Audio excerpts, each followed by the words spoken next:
नमस्कार। प्रादेशिक समाचार के साथ मैं तादु याजो।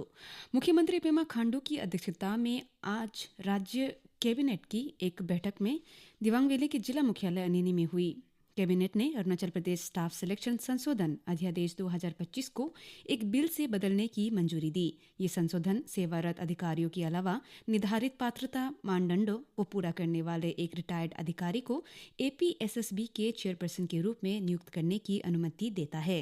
कैबिनेट ने APPSC के कामकाज को मजबूत और सुव्यवस्थित करने के लिए एक सदस्यीय जांच आयोग द्वारा सुझाए गए सुधारात्मक उपायों को भी मंजूरी दी।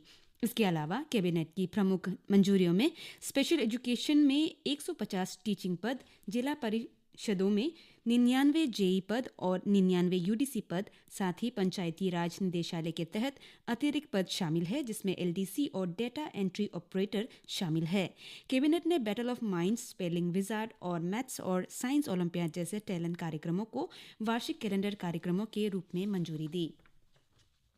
कैबिनेट ने THDC इंडिया लिमिटेड द्वारा विकसित किए जा रहे कलाई 2 हाइड्रो इलेक्ट्रिक प्रोजेक्ट 1200 मेगावाट और SJVN लिमिटेड द्वारा विकसित किए जा रहे अतुनली हाइड्रो इलेक्ट्रिक प्रोजेक्ट 680 मेगावाट के लिए SGST रिम्बर्समेंट रियायतों को भी मंजूरी दी। मुख्यमंत्री ने विशेष रूप से दिबांग वैली जिले के लिए कई प्रमुख विकास पहलों का भी घोषणा की। अरुणाचल प्रदेश 25 से 31 मार्च तक गोल्डन जुबली आउटडोर स्टेडियम यूपिया में tri nation U23 international football championship 2026 की मेजबानी करेगा। इसमें भारत, भूटान और ताजिकिस्तान हिस्सा लेंगे। इस बीच अरुणाचल प्रदेश फुटबॉल एसोसिएशन ने पूर्व और सीनियर खिलाड़ियों को सपोर्ट करने के लिए फुटबॉल प्लेयर्स वेलफेयर फंड शुरू करने की घोषणा की है। योग्य लाभार्थियों में वे खिलाड़ी शामिल हैं जिन्होंने सीनियर नेशनल चैंपियनशिप पुरुष और महिला में कम से कम 3 बार राज्य का प्रतिनिधित्व किया है, जिसमें इंटरनेशनल खिलाड़ियों और 1993 संतोष ट्रॉफी राज्य टीम के सदस्य के लिए एक विशेष प्रावधान है।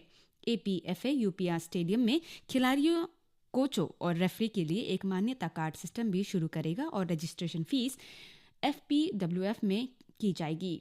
इसके अलावा फिटनेस एक्टिविटी के लिए स्टेडियम ट्रैक तक पहुंचने के लिए जनता को सालाना और मासिक मेंबरशिप कार्ड जारी किए जाएंगे। अरुणाचल में EMRI ग्रीन हेल्थ सर्विसेज की इमरजेंसी मेडिकल टेक्नीशियन की मदद से Seppa east Kameng district hospital से ट्रिम्स नाहरलगुन जाते समय 108 एम्बुलेंस में एक स्वस्थ बच्चे का जन्म हुआ।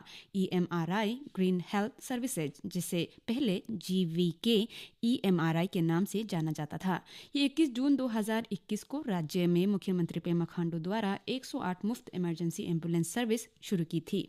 तब से इस सर्विस ने अब तक पूरे राज्य में 35,000 से ज्यादा लोगों को सेवा दी है। इंडियन साइन लैंग्वेज के जरिए एक्सेसिबिलिटी और इंक्लूजन को बेहतर बनाने के लिए 3 से 5 फरवरी तक ईटानगर के स्टेट बैंक्वेट हॉल में एक साइन लैंग्वेज ट्रेनिंग शिविर का आयोजन किया जा रहा है। इसे अरुणाचल प्रदेश सरकार के सोशल जस्टिस एंड एम्पावरमेंट और ट्राइबल अफेयर्स डिपार्टमेंट द्वारा ऑर्गेनाइज किया जा रहा है। यह शिविर सुनने या बोलने में दिक्कत वाले बच्चों को माता पिता, अभिभावकों के साथ साथ सरकारी अधिकारियों और NGO के लिए जो उनकी मदद करते हैं। बासर लेपाराता जिले की विधायक नियाबी जीनी Dirchi MS Infoway IT solution के साथ मिलकर जिले के छात्र और बेरोजगार युवाओं के लिए खास तौर पर मुफ्त सरकारी प्रमाणित कंप्यूटर डिप्लोमा कोर्स दे रही है। कोर्स के लिए रजिस्ट्रेशन 5 से 15 फरवरी तक शुरू होगा। ट्रेनिंग की जगह ईटानगर कैपिटल रीजन में है, जिसमें नाहरलगुन भी शामिल है। विधायक ने कैपिटल कॉम्प्लेक्स में रहने वाले युवाओं से इस मौके का फायदा उठाकर एक सुरक्षित और बेहतर भविष्य बनाने का आग्रह किया। उन्होंने ये भी कहा कि उनका सपना है कि लेपारादा के युवा जिस भी करियर को चुने उसमें आत्मविश्वास के साथ आगे बढ़े।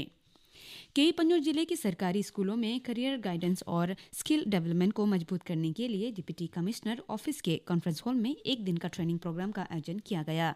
ये कार्यक्रम जिला प्रशासन ने वाधवानी फाउंडेशन के साथ मिलकर आयोजित किया। इसमें एक AI बेस्ड करियर अवेयरनेस और गाइडेंस ऐप पेश किया गया, जो शिक्षा मंत्रालय, भारत सरकार, NCERT, PSSCIVE और वाधवानी फाउंडेशन की एक ज्वाइंट पहल है। इसमें कई पन्नूर जिले के सरकारी स्कूलों के 100 शिक्षकों, हेडमास्टर, प्रिंसिपलों ने हिस्सा लिया, जिसमें जवाहरलाल नवोदय विद्यालय याचुली भी शामिल था। इसी के साथ ये समाचार बुलेटिन समाप्त हुआ। नमस्कार।